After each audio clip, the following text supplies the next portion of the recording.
Albert Einstein ने कहा था, महत्वपूर्ण बात यह है कि प्रश्न पूछना बंद ना करें। और देखिए, हाल ही में अहमदाबाद में जो विमान दुर्घटना हुई और उसके बाद विमान दुर्घटना जांच ब्यूरो यानी एएआईबी ने जो ब्लैक बॉक्स बरामद किया, उसने कई सवाल जरूर खड़े कर दिए। तो आज हम इन्हीं सवालों के जवाब ढूंढने की कोशिश करेंगे, समझेंगे कि ये ब्लैक बॉक्स आखिर चीज क्या है। देखिए, ये विषय सिर्फ आम जानकारी के लिए ही नहीं, बल्कि जो लोग यूपीएससी की तैयारी कर रहे हैं उनके लिए भी काफी महत्वपूर्ण हो सकता है, खासकर जीएस पेपर 3 मतलब साइंस टेक, डिजास्टर मैनेजमेंट और प्रीलिम्स के लिए भी। तो आज का हमारा मिशन क्या है? यही जानना कि ये ब्लैक बॉक्स क्या है, कैसे काम करते हैं, किसी दुर्घटना की जांच में इनका क्या रोल है, और हाँ, भारत की जो जांच एजेंसी है एएआईबी, वो इस पूरी पिक्चर में कहाँ फिट होती है। तो चलिए इस विषय की तह तक चलते हैं। में काला होता ही नहीं, वो तो एकदम चमकीले नारंगी रंग का होता है। अच्छा। ताकि अगर कोई दुर्घटना हो तो मलबे में आसानी से दिख जाए, मिल जाए। अच्छा। ये तो दिलचस्प बात है, नारंगी बॉक्स। हाँ। और इसका आविष्कार देखिए 1954 में ऑस्ट्रेलिया के एक वैज्ञानिक थे, डॉक्टर डेविड वॉरेन, उन्होंने किया था। और फिर करीब 1960 के दशक से ये विमानों में लगाना अनिवार्य हो गया। ठीक है, तो ये नारंगी बक्से करते क्या है असल में? मैंने सुना है इसमें दो मुख्य हिस्से होते हैं। जी हाँ, इसमें दो मुख्य रिकॉर्डर होते हैं।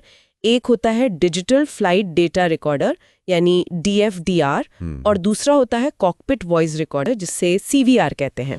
डीएफडीआर और सीवीआर, ठीक है। और ये बनते कैसे हैं? मतलब मजबूत तो बहुत होंगे। ओ, बहुत ज्यादा। ये स्टील या टाइटेनियम जैसी बहुत मजबूत धातुओं से बनाए जाते हैं। इनको इस तरह डिजाइन किया जाता है कि ये भयानक टक्कर, ऊंचा तापमान, गहरा दबाव सब कुछ झेल सकें। और इन्हें लगाया कहाँ जाता है? आमतौर पर विमान के पिछले हिस्से में, मतलब पूंछ में। ऐसा इसलिए क्योंकि ये माना जाता है कि दुर्घटना के समय विमान का ये हिस्सा सबसे कम डैमेज होता है, तो इसके बचने की संभावना ज्यादा रहती है। समझ गया। तो अब ये बताइए कि ये दोनों रिकॉर्डर डीएफडीआर और सीवीआर अलग-अलग क्या जानकारी रिकॉर्ड करते हैं? पहले डीएफडीआर के बारे में बताइए जरा। जरूर। डीएफडीआर जो है वो विमान के जो तकनीकी पैरामीटर्स होते हैं ना, उनको रिकॉर्ड करता है। जैसे विमान की स्पीड क्या थी, कितनी ऊंचाई पर था, किस दिशा में जा रहा था, इंजन कैसे काम कर रहे थे, विंग फ्लैप्स की क्या पोजीशन थी, इस तरह की बहुत सारी तकनीकी जानकारी। और ये कम से कम पिछले 25 घंटों का डेटा रिकॉर्ड कर सकता है, कई बार उससे भी ज्यादा। तो जांच करने वालों को दुर्घटना से पहले विमान की पूरी तकनीकी कुंडली मिल जाती है। 25 घंटे का डेटा काफी ज्यादा है ये तो। अच्छा, और सीवीआर वो क्या रिकॉर्ड करता है? सीवीआर जैसा नाम से ही पता चल रहा है, कॉकपिट वॉइस रिकॉर्डर। ये कॉकपिट के अंदर की सारी आवाजें रिकॉर्ड करता है। इसमें पायलट आपस में क्या बात कर रहे थे, उनकी एयर ट्रैफिक कंट्रोल से क्या बातचीत हुई, कॉकपिट में कोई चेतावनी अलार्म बजा हो, या इंजन से या किसी और सिस्टम से कोई अजीब सी आवाज आई हो, सब कुछ। ये आमतौर पर पिछली कम से कम 2 घंटे की रिकॉर्डिंग रखता है। अब नए नियमों में ये अवधि बढ़ाई जा रही है। तो मतलब ये मानवीय पहलू को समझने में मदद करता है कि उस वक्त पायलट क्या सोच रहे थे, क्या फैसले ले रहे थे। बिल्कुल। ये डेटा दुर्घटना के पीछे के मानवीय कारणों को समझने के लिए बहुत अहम होता है। जैसे पायलट के निर्णय, कोई कंफ्यूजन तो नहीं था, या कोई इमरजेंसी सिचुएशन कैसे हैंडल की गई। लेकिन क्या ये तकनीक हमेशा फूल प्रूफ होती है? मुझे वो 2014 वाली मलेशिया एयरलाइंस फ्लाइट MH370 याद आ रही है। उसका तो ब्लैक बॉक्स कभी मिला ही नहीं शायद। हाँ, वो एक बहुत दुखद मामला था, और उसने इस तकनीक की सीमाएं भी दिखाई, खासकर तब जब विमान किसी गहरे समुद्र जैसी जगह पर गायब हो जाए, जहां रिकॉर्डर को ढूंढना ही नामुमकिन सा हो जाए। और एक और बात, अभी इनमें वीडियो रिकॉर्डिंग की सुविधा नहीं होती है, हालांकि इस पर भी बात चल रही है। तो क्या इसमें कुछ सुधार हो रहा है? नई तकनीकें आ रही हैं? जी हाँ, बिल्कुल। तकनीक लगातार बेहतर हो रही है। अब जैसे ऑटोमेटिक डिप्लॉयबल फ्लाइट रिकॉर्डर यानी ADFR आ गए हैं।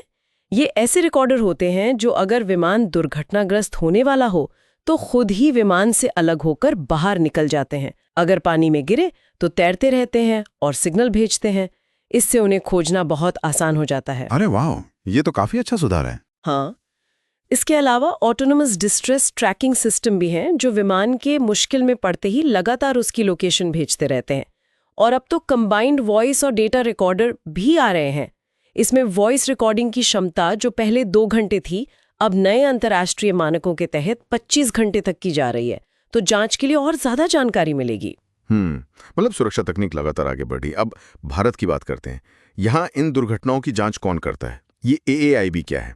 भारत में जो नागरिक विमान होते हैं उनसे जुड़ी दुर्घटनाओं और जो गंभीर घटनाएं होती हैं उनकी जांच की जिम्मेदारी विमान दुर्घटना जांच ब्यूरो यानी AAIB की है। इसकी स्थापना 2012 में हुई थी नागरिक उड्डयन मंत्रालय के तहत। ये एक स्वतंत्र संस्था है।